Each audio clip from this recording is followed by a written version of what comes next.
Bom, boa tarde a todos que nos acompanham ao vivo aqui, o nosso webinar da Felsberg, junto com a EBP, com respeito ao novo marco regulatório do saneamento básico. Nós daremos início aqui à parte 2 dessa série de webinars, né? São 4 webinars, só relembrando, a gente teve na terça-feira, última terça-feira, a abertura. Essa é a segunda parte, onde a gente vai abordar umas questões, tem as novidades do que aconteceu ontem no mercado, e fomos agraciados pela data, então dá para discutir um pouco sobre os resultados de ontem, abordar um pouco das questões, das possibilidades tecnológicas, técnicas, né, de novos métodos, tudo que está aberto pela nova legislação, e em sequência, na parte 3 e 4, discutiremos outros aspectos, né, relativos à RSU, relativos à recuperação de energia e outros temas mais do ponto de vista jurídico. Então, vamos iniciar com o Fabrício, ele tem uma restrição de horário hoje, né, Fabrício? Mas, por favor, a palavra é sua, podemos dar início. Obrigado. Eu que agradeço, Vinícius, uma satisfação estar aqui com vocês da EBP.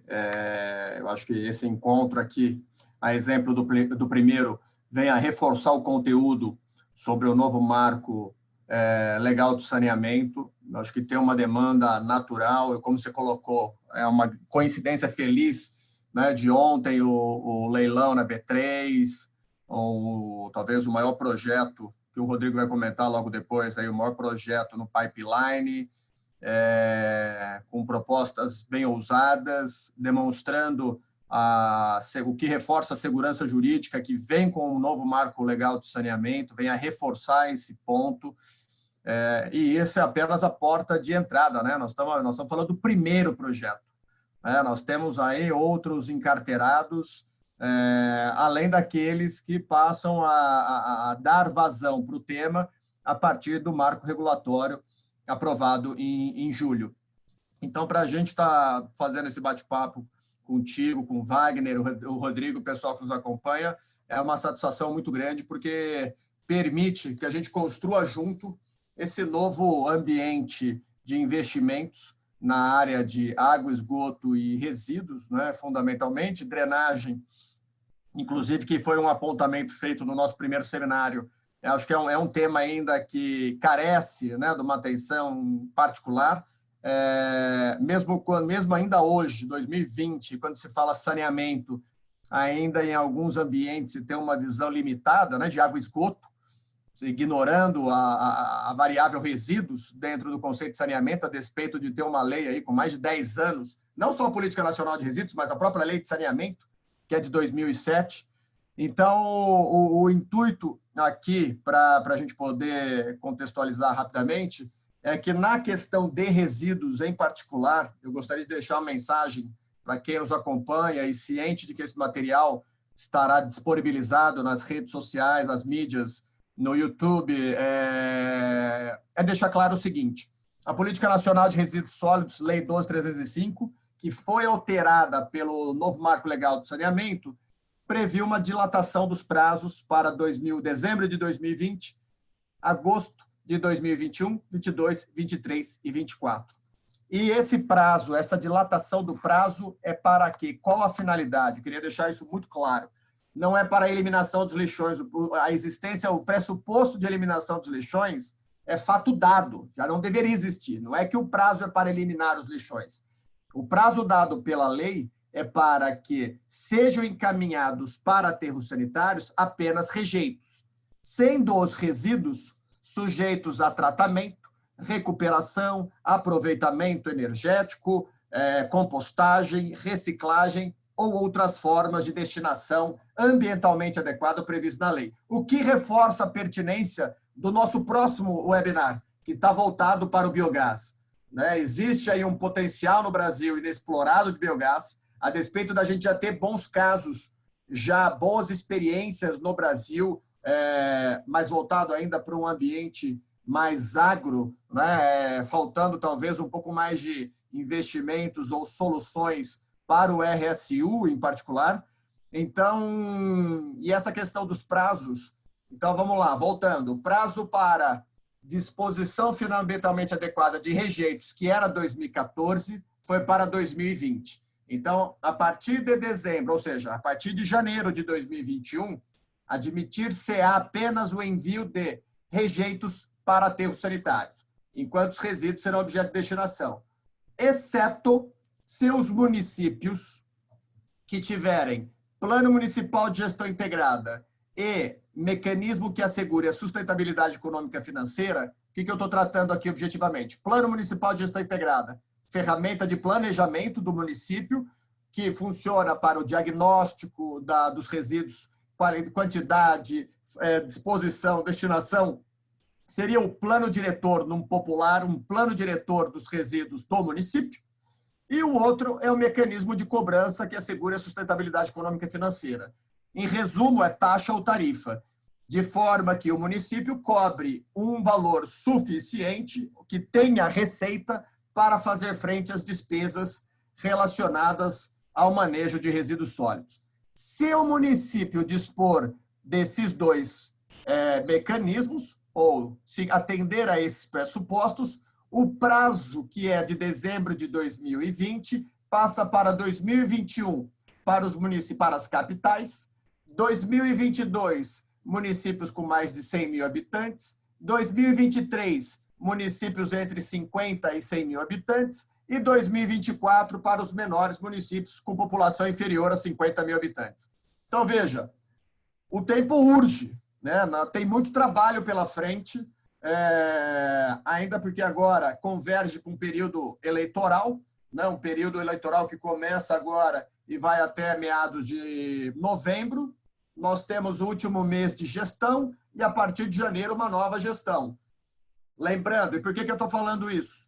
Porque, além dessa previsão dos prazos para disposição final ambientalmente adequada dos rejeitos, o novo Marco Legal do Saneamento prevê que, na hipótese de um município não instituir o mecanismo de cobrança no prazo de 12 meses, de julho de 20 a julho de 21, pode incorrer tal conduta em renúncia de receita nos termos da lei de responsabilidade fiscal.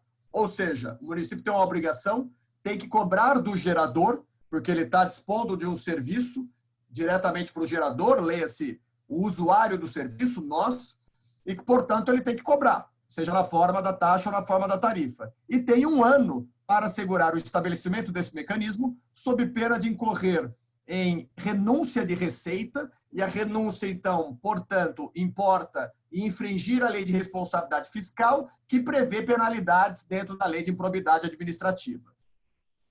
Então, queria aqui deixar aqui para o pessoal que está nos acompanhando e reiterar aqui a mensagem, né, na presença do Wagner, do Vinícius, que são grandes especialistas da área, do setor aí com a IBP, que a gente tem a grata satisfação aí de poder estar trabalhando junto, desenvolvendo junto algumas iniciativas nessa frente, vislumbrando o potencial em 5.570 municípios brasileiros, nas 27 unidades da federação, né, nos 26 estados e no DF, visando assegurar uma melhoria da qualidade naturalmente do ambiente, que está focado na saúde pública, né? No fundo, estruturar, prover essa infraestrutura de saneamento, notadamente água, esgoto e resíduos, é melhorar a qualidade de vida da população, é melhorar a qualidade ambiental do meio, é melhorar a saúde pública. E isso já tecnicamente, numericamente comprovado, né? Já tem os estudos demonstram isso de forma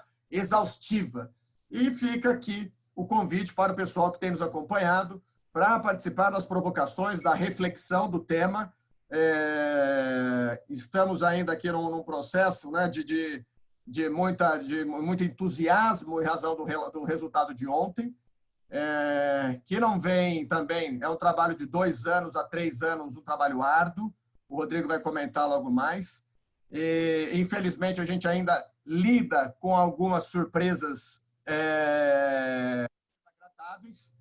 Por exemplo, teve uma decisão judicial no dia anterior ao leilão e que foi revertida na madrugada, juridicamente, por todos os elementos jurídicos que permeiam a matéria, o que, felizmente, pairou bom senso.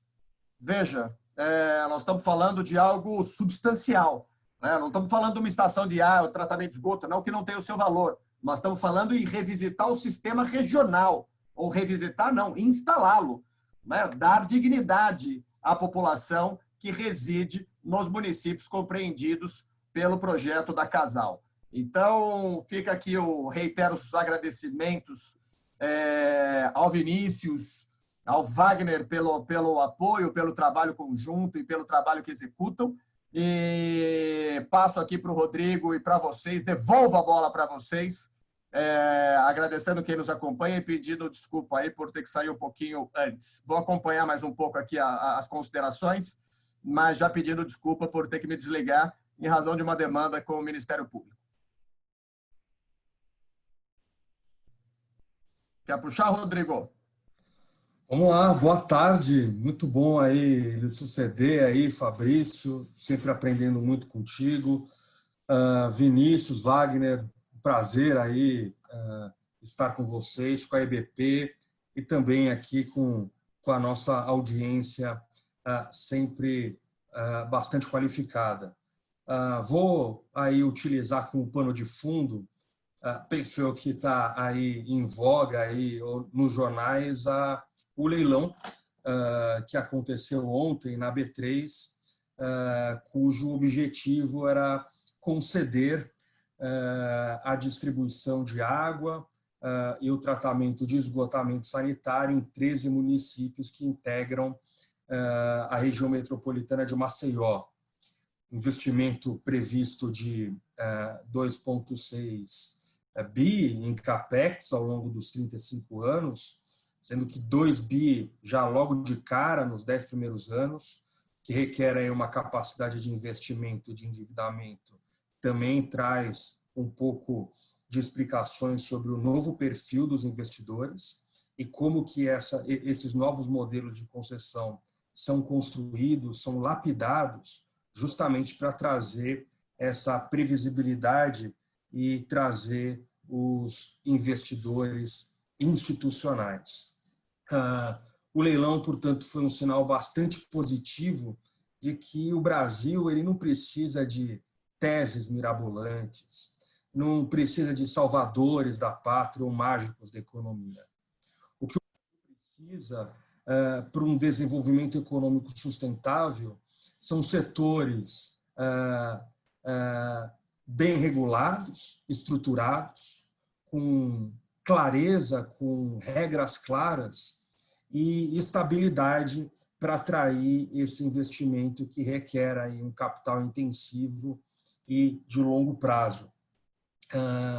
O que vale destacar, e aqui também, assim como na última oportunidade, num voo panorâmico aí rapidamente, mas eu queria destacar alguns elementos do leilão de ontem e, a partir daí comentar as novidades e os impactos da Lei 14.026, de 15 de julho, que revisou o marco regulatório, e finalizo aqui, vou passar aqui a bola de primeira aqui para o Vinícius e para o Wagner, para falar dos upsides, das oportunidades, como que a tecnologia pode aumentar a eficiência e, consequentemente, trazer mais rentabilidade nesses projetos.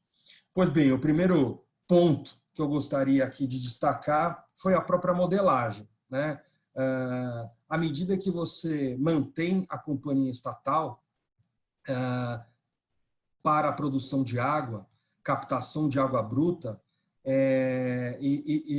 bom, primeiro que você evita aí um baita problema político, né? Porque esvaziar uma estatal não é uma tarefa fácil.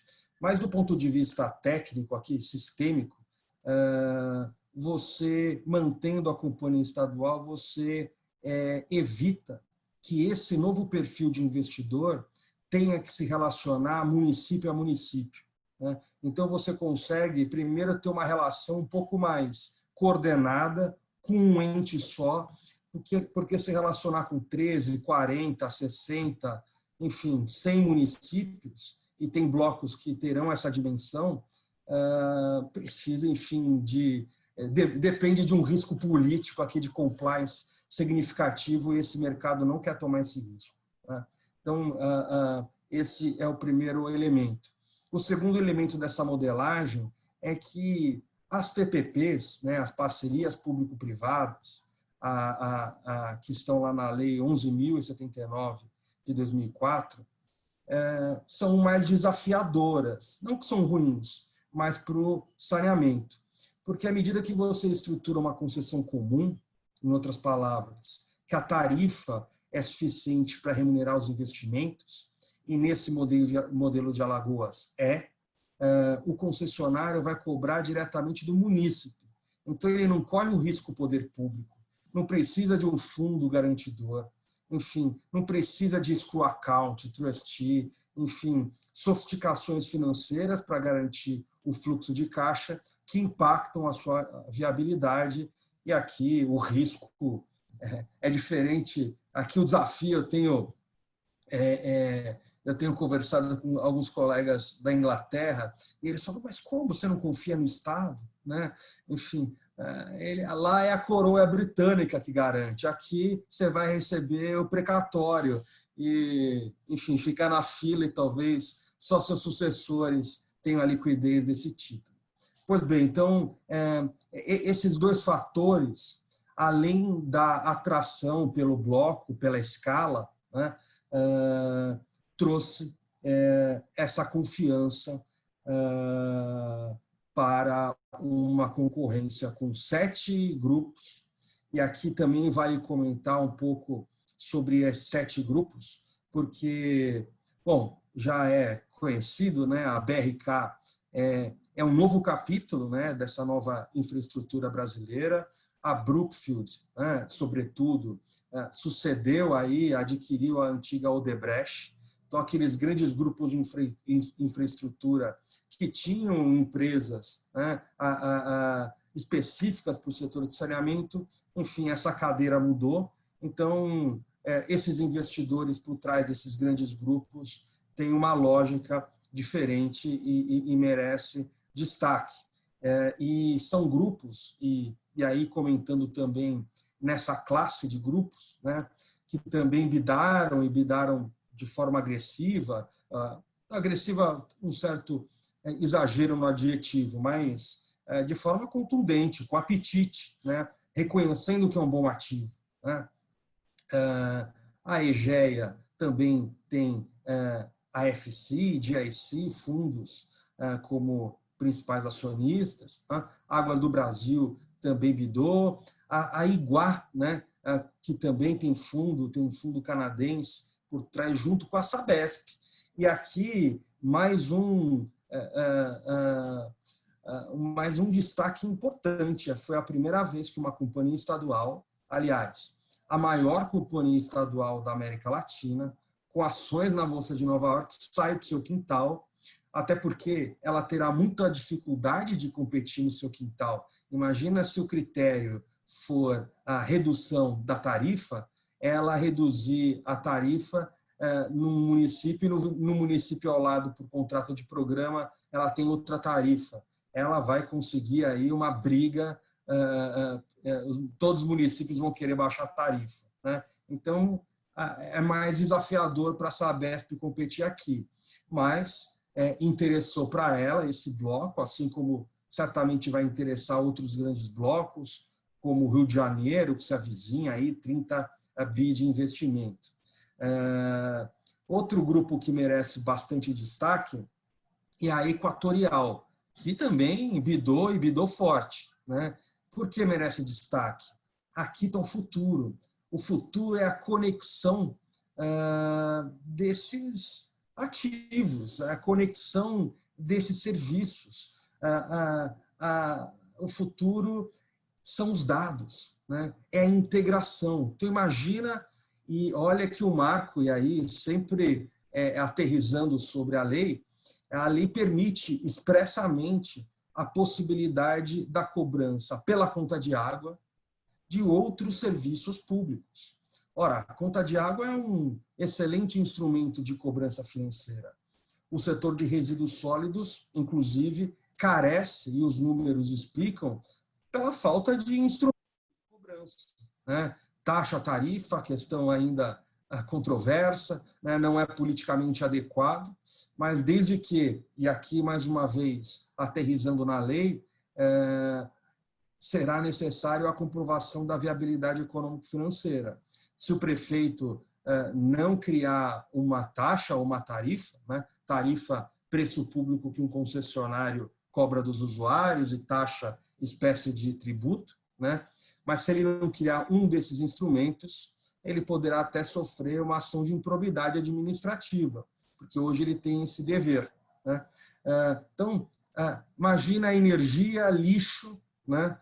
E água, esgoto, naturalmente, se integrando, né? Quem tem essa inteligência de dados, de consumo, de gestão, pode talvez sair à frente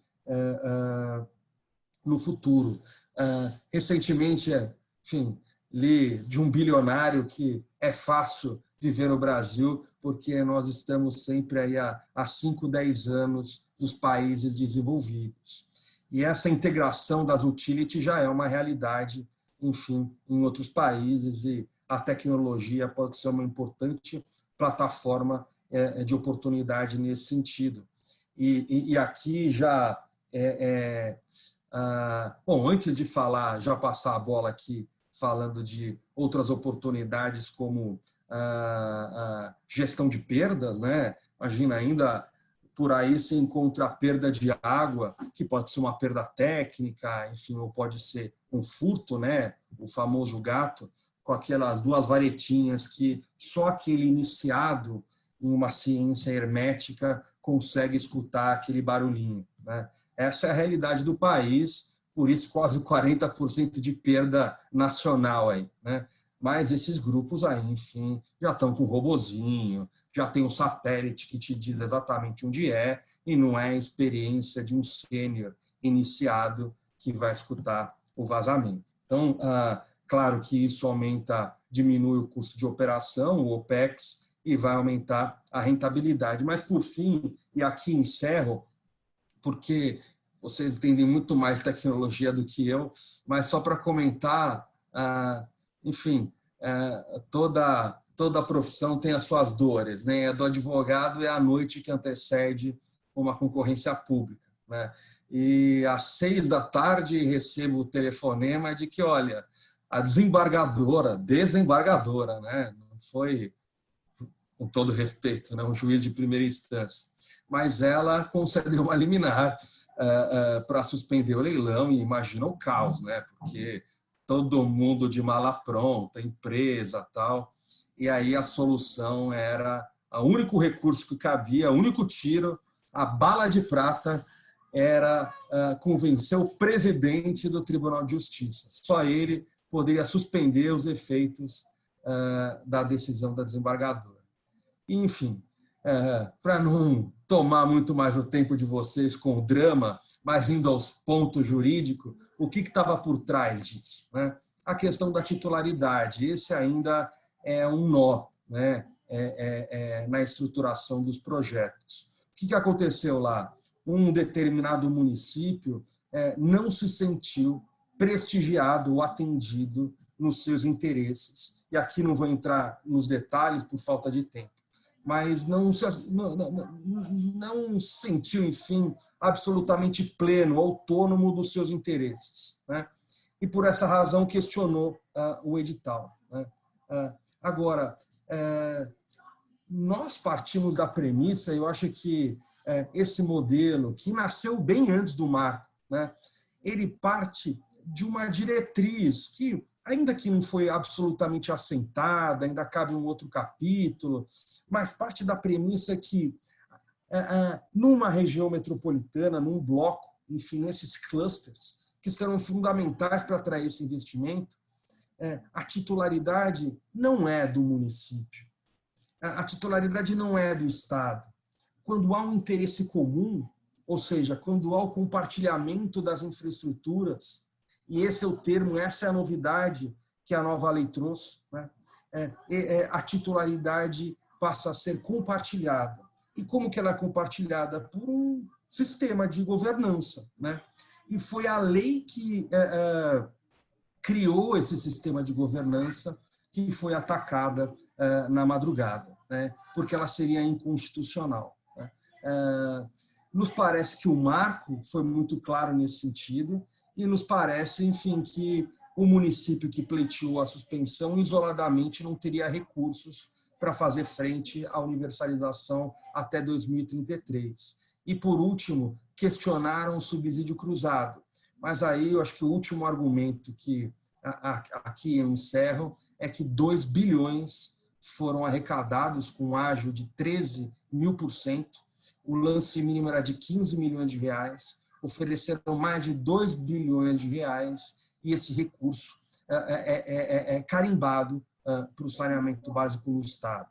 Né? Então, veja que, enfim, o mercado tem recursos represados e é possível atrair capital para oferecer soluções essenciais de políticas públicas. E aqui passo a bola de que há muita oportunidade e a compreensão da tecnologia ou a utilização de novas ferramentas, a inovação, ainda que inovação com o poder público é muito desafiador, mas talvez nesse novo mercado de PPPs, de concessões, a inovação seja mais rapidamente executada, implementada, porque aí seria uma relação jurídica de direito privado, né, entre a concessionária e o prestador de serviço. Ao passo que, quando o poder público contrata, enfim, o apagão da caneta, o medo de inovar, ainda fica muito limitado na 8666. É possível, claro que é, mas muito mais desafiador. Muito obrigado uma vez pela oportunidade aqui. Passo a palavra. Ótimo, obrigado, Rodrigo. Acho que foi bastante esclarecedor e teve grandes emoções, então, né? O leilão não foi um leilão qualquer, né? Porque um dia anterior ter a possibilidade de cancelar tudo e todo mundo se preparando por muito tempo para participar não é fácil. Mas acho que faz parte do desenvolvimento desse novo mercado, né? Acho que foi assim, sem dúvida, um sucesso pelo resultado obtido. E é disso um pouco que a gente vai falar aqui, né, Wagner? A gente vai abordar a questão como que a nova legislação abre frente para a evolução, para a inovação, que nem o Rodrigo estava falando, como que ela vai trazer a possibilidade dos nossos sistemas aqui no Brasil, eles realmente avançarem no sentido, assim, não que eles não estejam em algum sentido já avançados, mas que eles podem ir muito além do que eles são hoje, fora toda a questão relativa à universalização de serviços, né? Fora a questão de que tem a maior parte do sistema, na verdade, ainda é falho, nem existe em alguns locais, mas fora tudo isso, a gente também vê o futuro aí com um olhar bem diferente, com que tudo que pode acontecer, né? Com investimentos dessa ordem de grandeza chegando para um setor que está um passo mais atrás, como já foi também abordado aqui pelo Rodrigo e também pelo Fabrício no outro webinar. Eu vou fazer só aqui a divisão da minha tela com a apresentação, para a gente, então, iniciar essa abordagem aqui sobre a tecnologia. Então, acho que vocês estão conseguindo ver a minha tela, né? Bom, aqui é a mesma capa da anterior, né? Nós teremos aí, então, a parte 3 na próxima terça-feira e a parte 4 na quinta-feira. Os temas aí são também relativos ao novo marco regulatório, mas indo aí direto ao que a gente vai falar, aqui a parte 2, nós temos a questão aqui, então, do saneamento sob nova lei, né? Então, existe um novo olhar para tudo que a gente está discutindo, um pouco que o Rodrigo já colocou uma luz, né, sobre essa questão dos setores agora terem, né, a possibilidade de serem regulados, né, mais estruturados, você ter clareza aqui, né, para atrair os investimentos, né, um mercado que vai dar segurança para a chegada de investimentos, para realmente uma ruptura do modelo anterior para um novo caminho. Eu acho que tudo isso é possível, né? Está aqui dentro das linhas aqui da lei. Claro que depende do movimento também, como aconteceu aí na noite anterior, né? Tudo tem que acompanhar o passo para o novo, né? A gente não pode, vai ter algumas resistências, vai ter alguns retornos, alguns ajustes vão ocorrer, mas a gente vê isso como uma luz realmente para frente, né? Uma coisa que vai direcionar esse mercado para um novo caminho. E nessa linha, eu vou já abrir daqui a pouquinho aqui com o Wagner a questão da gente discutir Então, do ponto de vista da lei, quais são desafios e oportunidades que a gente tem, né? E aqui a coisa é bem abrangente, porque desafios e oportunidades para um setor como esse, eles são muito amplos, tá? A gente está falando de questões desde a gestão e organização das empresas, questões operacionais de tecnologia, questões de implantação de sistemas, metodologia de obra, de instalação de redes, de sistemas de controle de cobrança, sistemas de cadastro, de manutenção de redes. São uma infinidade de possibilidades, muito bem cobertos pela lei com a questão da eficácia e da eficiência, que vai ter que levar realmente essas empresas a um passo de desenvolvimento melhor, né? Então, aqui, Wagner, a gente comecei a falar, mas a ideia é a gente discutir agora um pouquinho cada uma dessas caixinhas. E, Rodrigo, fica à vontade, se você quiser entrar aí para discutir algum ponto, a gente vai falando aqui. Pegando o gancho do próprio Rodrigo, né? Ele abre a apresentação, a palestra dele, já falando em termos de tecnologia que aumenta a eficiência. Isso foi provado pelo valor que eles ofertaram, né? Então, o que está envolvido em tudo isso daí é a eficácia e a eficiência. Quando no sistema a média nacional é de 40% de perda, se você puder atuar em cima dessa perda, já começa a ter o seu ganho em cada metro cúbico de água tratada, certo? Então, realmente, a eficácia e a eficiência, elas trazem o diferencial em termos de equacionar as contas e fazer o fluxo de caixa melhorar. Eu vou pontuar duas coisas sobre eficácia e eficiência, até a gente deixou aqui um parênteses ali explicando um pouquinho, né? Claro, a nomenclatura ela é diferenciada, né? A eficácia aqui no sentido de atingir as metas, então esses contratos eles têm metas, né? A própria lei determina metas aí para serem atingidas na universalização dos serviços, em tudo o que tem que ser atingido como meta. Então, assim, as empresas obviamente vão ter que ser eficazes, né, buscando esses atingimentos de metas, porque o contrato pode entrar em risco caso eles não atinjam essas metas, né? E do outro lado, exige eficiência, que é a gestão dos recursos, né? As empresas têm que ser eficientes. Isso está provado pelo resultado do leilão, como o Wagner colocou. Você tem que ter eficiência para conseguir ser competitivo. Esse é o mercado competitivo. Então, a gente está abrindo o mercado uma nova visão agora. Uma visão de, né? Existe competência aqui envolvida, existe tecnologia, existe inovação, existe olhar para novas soluções. Tudo isso está abarcado dentro desse plano na hora que a empresa define qual o valor que ela vai colocar no leilão para a outorga e define, claro, a metodologia de tarifação e tudo mais. Então, tudo isso está relacionado com a eficiência e tem esse lado da eficácia dos sistemas, né, que são obrigatórios dentro do contrato e as empresas vão ter que arcar com isso, né? Eu queria mudar um pouquinho a nossa discussão agora para o ponto de vista de gestão e organização, né? Veja, a questão aqui, o foco aqui que a gente gostaria de dar, obviamente essas empresas, elas hoje estão se estruturando, né? Existem os fundos que estão por detrás, como já bem apresentado aqui na nossa discussão pelo Rodrigo, mas o importante é a gente entender que essas organizações, né, a forma como elas estão sendo estruturadas, tudo isso também reflete, né, no valor final lá na ponta. Então, modelos, né, inteligência utilizada dentro desse modelamento da organização, ele é fundamental para que a empresa tenha competitividade dentro do negócio. Então, associando isso a novos métodos de trabalho, né, forma como a empresa, enfim, vai conseguir gerir essa operação.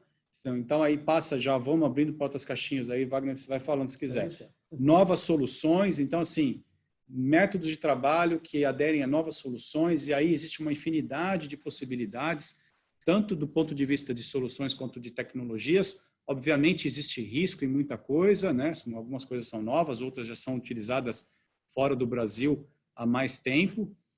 Eu, pessoalmente, já visitei, já vi muitas instalações com tecnologias que nós não temos aqui e que são amplamente utilizadas, funcionam muito bem.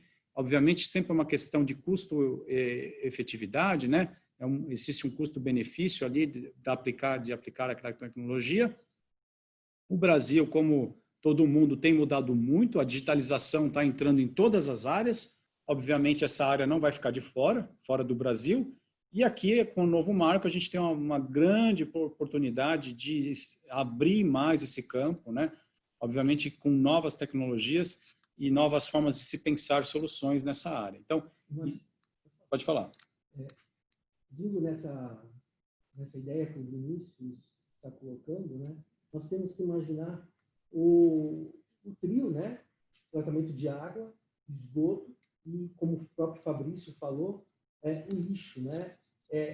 São três pilares que podem ter soluções bastante inovadoras e que envolvem tecnologias diferenciadas. Então, não é só o fato de você tratar a água, né? Não é só o fato de você tratar o esgoto. Quer dizer, se você trata o esgoto, o que você fará depois com esses resíduos orgânicos que são gerados do tratamento de esgoto, né? Você pode lançar mão de soluções mais atrativas, biodigestão desses lodos todinho, com a possibilidade de gerar energia, biogás, gerar energia, e com isso você pode ter uma diminuição da disposição desses resíduos nos aterros sanitários, onde você impacta em menor quantidade áreas que outrora eram lançados, então você vê aterros enormes, alguns deles lixões, né? Mas você vê isso sendo tratado e gerido de forma muito mais inteligente. Então, aquilo que antes era simplesmente um lodo, um resíduo que você enterra, hoje você tira proveito, você tira energia dela. Então, você transforma cada metro cúbico em alguns reais para que você possa estar dando retorno ao investidor do negócio. Isso.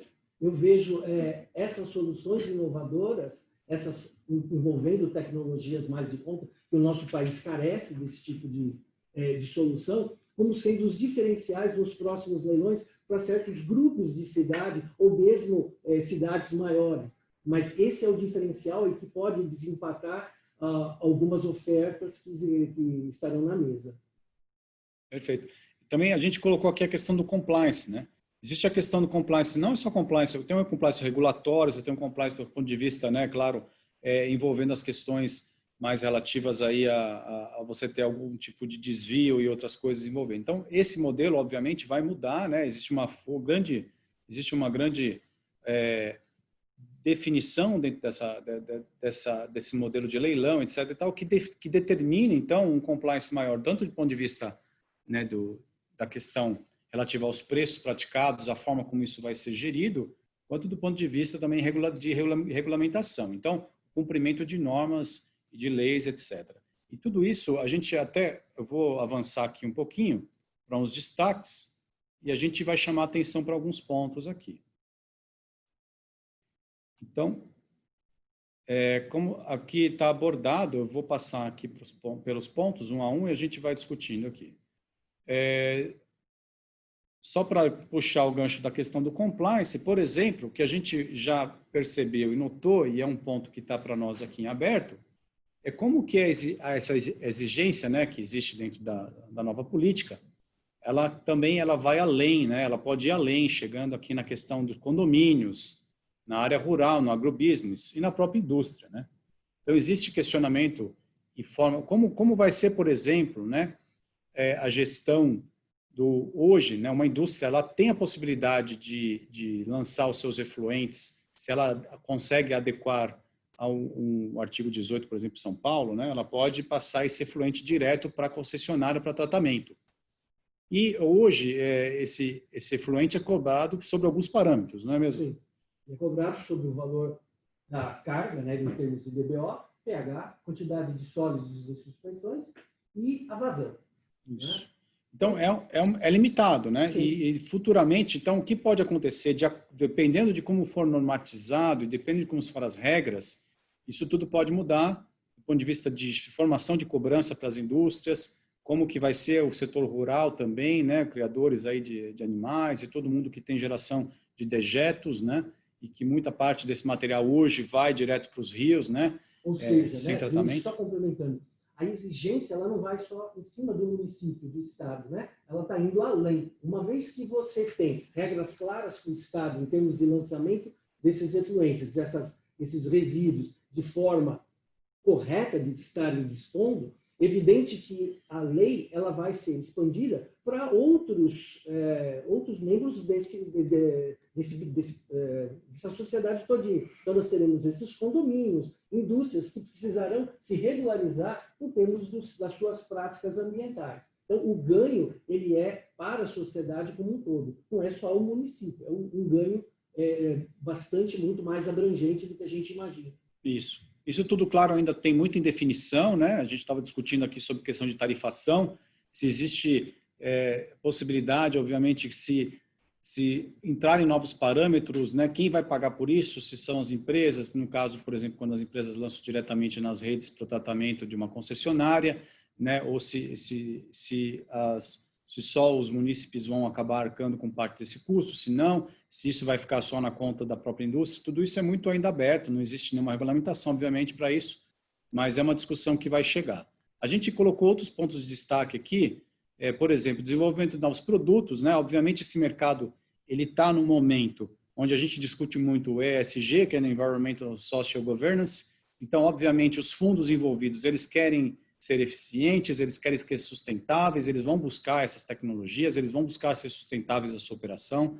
Esses são parâmetros, talvez, que hoje não estão aqui previstos completamente dentro do novo marco regulatório, mas que pode, provavelmente, acabar sendo uma prática do mercado e mesmo sendo incorporado dentro das regras dos próximos leilões.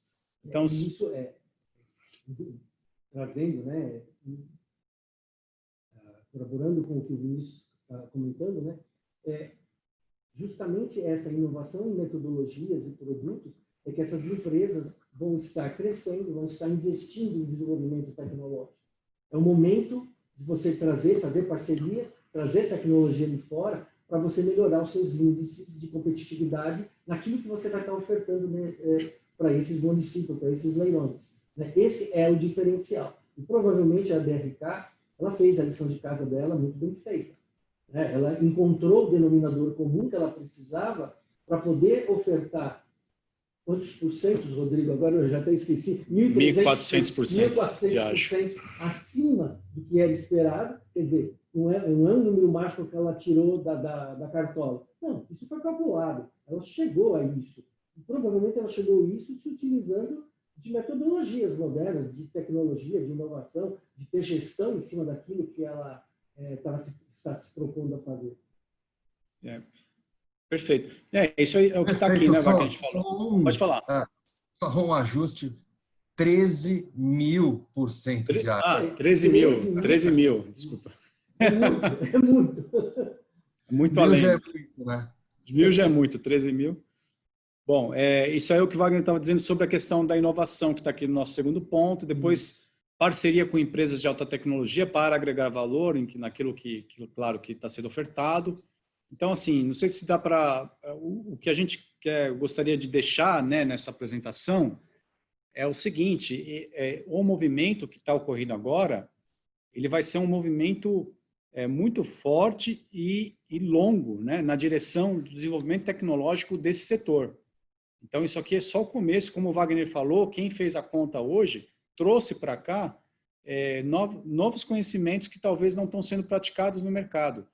E é o momento, como ele também colocou, do desenvolvimento tecnológico aqui, né? Trazer, nacionalizar tecnologias, buscar parceiros, desenvolver tecnologias aqui, é um momento. Né? É um momento porque isso vai ter retorno, tendo em vista os leilões próximos que surgirão, né? Não, fica à vontade. Imagina uma situação, até conversando ontem com o Vinícius a respeito disso, você imagina determinadas ofertas que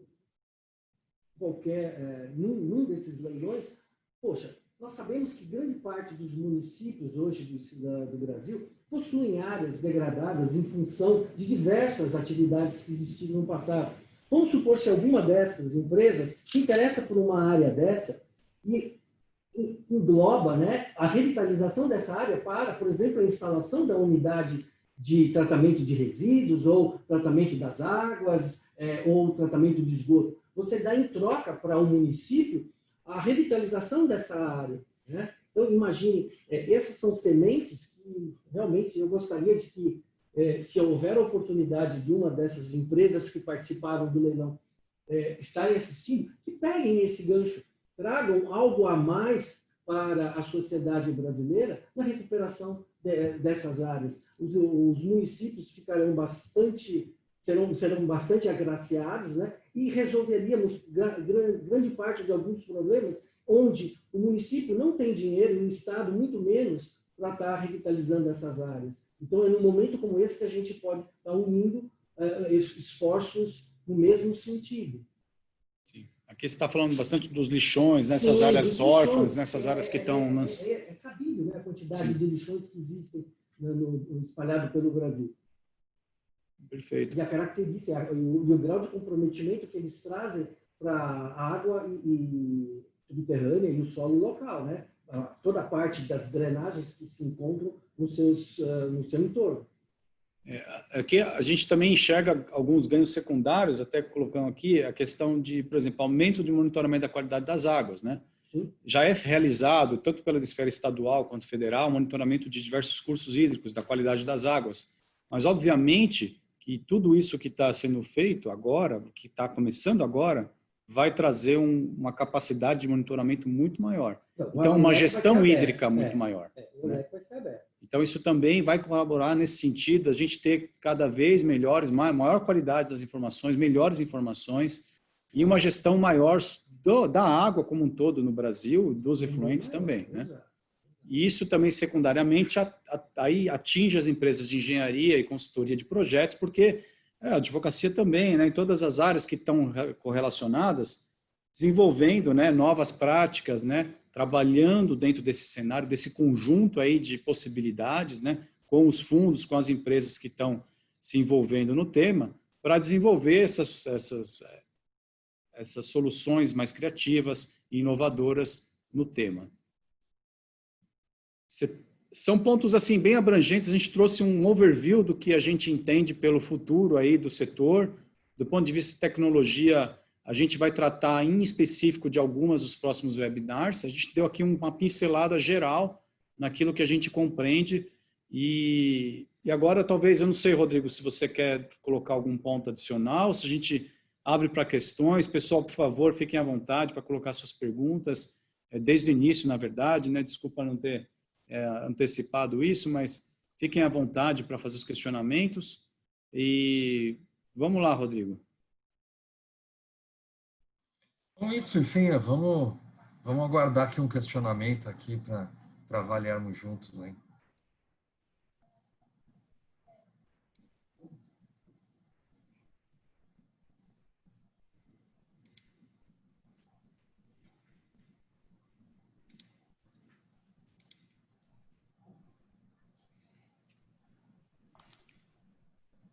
Ô, Rodrigo, eu vou aproveitar que a gente está esperando um pouquinho. No último webinar, nós tivemos uma pergunta, se eu não me engano, eu vou pegar aqui direitinho os dados, foi a Olivia Inácio quem fez, ela falou sobre a nova matriz de risco. Ela perguntou assim, sobre a nova matriz de riscos, quais são as regras, né? Eu não sei se você quer falar um pouquinho, você dá pelo menos uma ideia para a gente aí da... Perfeito. A 1406, aí, a nova lei aí, ela traz a necessidade de um inteligente compartilhamento de riscos entre o titular, o poder concedente e o concessionário. A lei não traz no detalhe como esses riscos serão compartilhados, mas deverão ser compartilhados. A lógica da nova lei é trazer um pouco mais de sofisticação e um pouco mais de inteligência nessa alocação de riscos, tendo em vista que os contratos de programa, ou muitas vezes, aí falando aí do estado de Alagoas, aí, praticamente 1/3 dos municípios sequer tinham contratos, né, um documento escrito, ainda que um papel de pão, que esse contexto, essa realidade não deve mais acontecer, deve ter um contrato, como um contrato de concessão. Então, todas as diretrizes da Lei 8987 de 95, nesse sentido, são aplicáveis.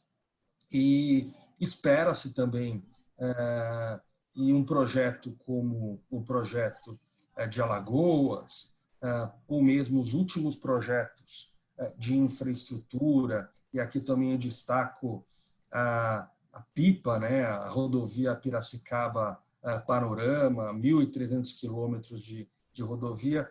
Por que eu falo desses projetos? Porque foram projetos modelados para atrair o investidor institucional. Então, cláusulas de compartilhamento de risco cambial, né? A Lei 14.026 não fala especificamente disso, mas quando você traz o Fundo Soberano de Singapura, né, que venceu junto com o Pátria, um fundo de investimentos, essa rodovia, então um fundo soberano, né? Quem ganhou a concessão não foi um operador ou um empreiteiro, foram fundos, né? Então, determinados riscos precisam ser equacionados para atrair esse investidor. Então, a inteligência do dia a dia, né? O dinheiro vai para onde melhor lhe tratam bem, né? Então, as modelagens, e aí a modelagem que, nesse caso de Alagoas, foi com a participação do BNDES, mas cada estado, cada titular do seu serviço público pode desenvolver uma modelagem que proporcione, mais uma vez, um equilíbrio inteligente de riscos, que o risco fique alocado para quem melhor tem capacidade de gerenciá-lo. Cada vez mais estão se criando bandas, faixas de riscos, de modo que haja uma previsibilidade até quanto eu assumo determinada variação, e depois disso, enfim, é o poder público que assume, né? Mas tem que ter um limite para o investidor, né? Essa nova lógica, né, do setor de infraestrutura demanda uma inteligência na distribuição desses riscos. E aqui, por fim, a ANA, né, que assume agora o papel de estabelecer essas diretrizes, também devem orientar e estabelecer diretrizes, né, orientações que não são vinculativas, mas também para que haja um melhor detalhamento no compartilhamento de riscos. Perfeito, Rodrigo. Muito obrigado pela resposta. Bom, a gente respondeu ao Olivia, não sei se ela está presente aqui, mas enfim, como não temos mais questionamentos, eu acho que a gente pode ir para o encerramento. Novamente, agradeço ao Rodrigo, Fabrício, a Felsberg pela oportunidade, meu colega Wagner. Ao Rodrigo, ao Fabrício, a Felsberg pelo convite, e estamos à disposição de todos aqueles que participaram, nos assistindo. Qualquer necessidade, qualquer dúvida, pode encaminhar as dúvidas e os questionamentos nos nossos e-mails, ok? Nós estaremos à disposição. Muito obrigado mais uma vez. Agradeço também a audiência. Vamos em frente. Muito obrigado. Tá bem. Pessoal, só para quem ainda está online, não deixa de fazer inscrição, né? Tem o 3º e 4º evento essa semana que vem. E nos vemos aí em breve. Até mais. Obrigado, gente. Até mais. Obrigado.